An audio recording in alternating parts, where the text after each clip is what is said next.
On peut dire que dans le contexte actuel du changement global en cours et notamment donc, du changement climatique, il est devenu important et capital pour l'avenir de nos sociétés finalement de comprendre les moteurs du climat terrestre. Donc nous sommes allés carotter les sédiments du lac de Bellefontaine dans le cadre d'un projet soutenu par l'OSUTETA. Et l'objectif de ce projet est de reconstituer les changements de l'environnement et du climat donc dans le Jura, à une période charnière de notre histoire climatique et de l'histoire de l'environnement, qui est le tardiglaciaire, c'est-à-dire la transition entre la dernière phase glaciaire et notre interglaciaire actuel, l'Holocène, qui est marqué par l'établissement de conditions climatiques proches de celles que l'on connaît aujourd'hui. Donc nous sommes rendus sur le lac de Bellefontaine pour prélever une carotte de sédiments.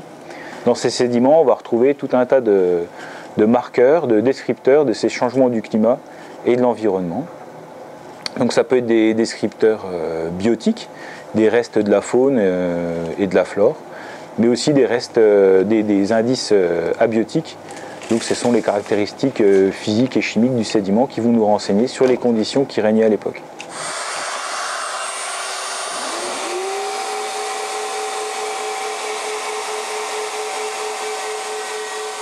Donc moi, sur cette étude, je vais chercher dans ces carottes des niveaux de cendres volcaniques qu'on appelle des téphras.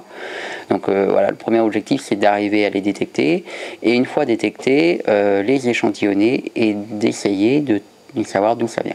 On a à cet endroit-là une éruption très connue en Europe qui vient d'Allemagne, du massif de l'Eifel, qui est le volcan Lachersee, qui a fait une éruption autour des 13 000 ans. Un peu plus récent, à 12 000 ans, on a un niveau qui vient d'Islande, un niveau de cendre qui vient d'Islande, qu'on appelle le V2H. Vers les 9 000 ans, on trouve un niveau de cendre qui appartient au volcanisme de la chaîne des Puys. Alors, on peut, avec ces dépôts, s'intéresser à deux aspects, à l'aspect volcanologique, qui est de retracer éventuellement l'histoire volcanique d'une région. On va également les utiliser comme marqueurs chronologiques d'un enregistrement sédimentaire.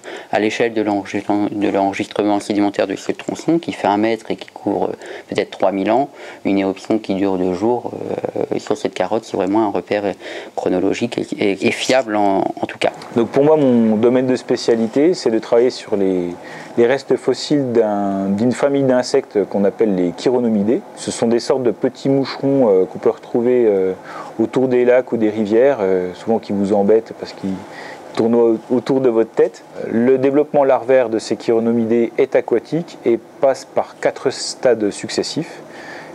Et au passage de chaque stade, les larves laissent une exuvie ou une mue.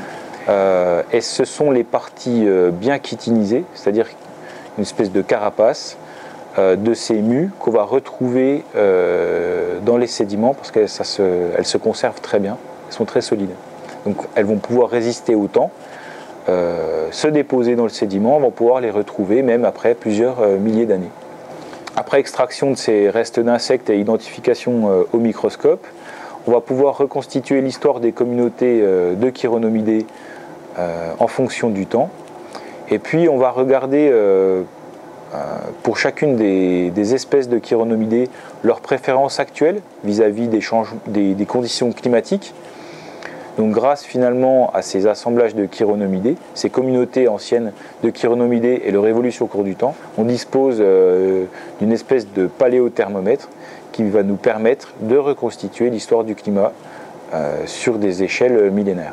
L'étude du lac de Bellefontaine dans notre projet n'est qu'une première étape et ces premiers résultats obtenus sur le lac de Bellefontaine seront complétés et enrichis par l'étude de nouvelles séquences, notamment des séquences d'Auvergne, des séquences des Alpes du Sud, mais aussi des séquences d'Allemagne dans le massif de la Forêt Noire.